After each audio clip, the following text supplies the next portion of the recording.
ഇയ്യോബ് അധ്യായം 12. അതിന് ഇയ്യോബ് ഉത്തരം പറഞ്ഞതെന്തെന്നാൽ, ഓഹോ, നിങ്ങളാകുന്നു വിദ്വജ്ജനം. നിങ്ങൾ മരിച്ചാൽ ജ്ഞാനം മരിക്കും. നിങ്ങളെപ്പോലെ എനിക്കും ബുദ്ധിയുണ്ട്. നിങ്ങളെക്കാൾ ഞാൻ അധമനല്ല. ആർക്കാകുന്നു ഈ വക അറിഞ്ഞുകൂടാത്തത്? ദൈവത്തെ വിളിച്ച് ഉത്തരം ലഭിച്ച ഞാൻ എൻ്റെ സഖയ്ക്ക് പരിഹാസ വിഷയമായി തീർന്നു. നീതിമാനും നിഷ്കളങ്കനുമായവൻ തന്നെ പരിഹാസ വിഷയമായി തീർന്നു. വിപത്ത് നിന്ദ്യം എന്ന് സുഖിയന്റെ വിചാരം. കാലിടറുന്നവർക്ക് അത് ഒരുങ്ങിയിരിക്കുന്നു. പിടിച്ചുപറിക്കാരുടെ കൂടാരങ്ങൾ ശുഭമായിരിക്കുന്നു.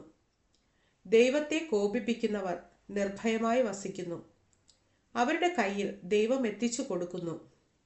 മൃഗങ്ങളോട് ചോദിക്ക, അവ നിന്നെ ഉപദേശിക്കും. ആകാശത്തിലെ പക്ഷികളോട് ചോദിക്ക, അവ പറഞ്ഞു തരും. അല്ല, ഭൂമിയോട് സംഭാഷിക്ക, അത് നിന്നെ ഉപദേശിക്കും. സമുദ്രത്തിലെ മത്സ്യം നിന്നോട് വിവരിക്കും. യഹോവയുടെ കൈ ഇത് പ്രവർത്തിച്ചിരിക്കുന്നു എന്ന് ഇവയെല്ലാം കൊണ്ടും ഗ്രഹിക്കാത്തവൻ ആർ? സകല ജീവജന്തുക്കളുടെയും പ്രാണനും സകല മനുഷ്യവർഗത്തിൻ്റെയും ശ്വാസവും അവൻ്റെ കയ്യിൽ ഇരിക്കുന്നു. ചെവി വാക്കുകളെ പരിശോധിക്കുന്നില്ലയോ? അണ്ണാക്ക് ഭക്ഷണം രുചി നോക്കുന്നില്ലയോ?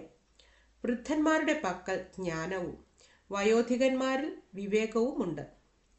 ജ്ഞാനവും ശക്തിയും അവൻ്റെ പക്കൽ, ആലോചനയും വിവേകവും അവനുള്ളത്. അവൻ ഇടിച്ചു കളഞ്ഞാൽ ആർക്കും പണിതുകൂടാ. അവൻ മനുഷ്യനെ ബന്ധിച്ചാൽ ആരും അഴിച്ചുവിടുകയില്ല. അവൻ വെള്ളം തടുത്തു കളഞ്ഞാൽ അത് പറ്റിപ്പോകുന്നു. അവൻ വിട്ടയച്ചാൽ അത് ഭൂമിയെ മറിച്ചു കളയുന്നു. അവൻ്റെ പക്കൽ ശക്തിയും സാഫല്യവുമുണ്ട്. വഞ്ചിതനും വഞ്ചകനും അവനുള്ളവർ.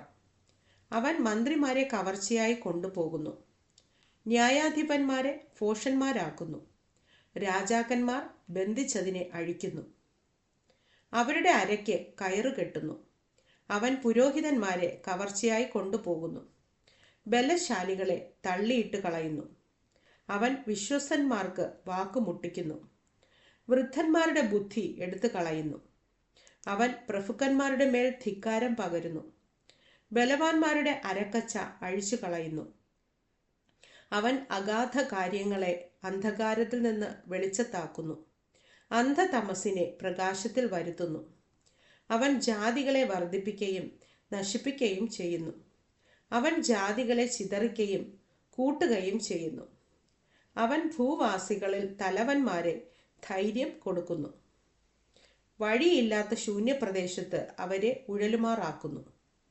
അവർ വെളിച്ചമില്ലാതെ ഇരുട്ടിൽ തപ്പി നടക്കുന്നു. അവൻ മത്തന്മാരെ പോലെ അവരെ ചാഞ്ചാടുമാറാക്കുന്നു.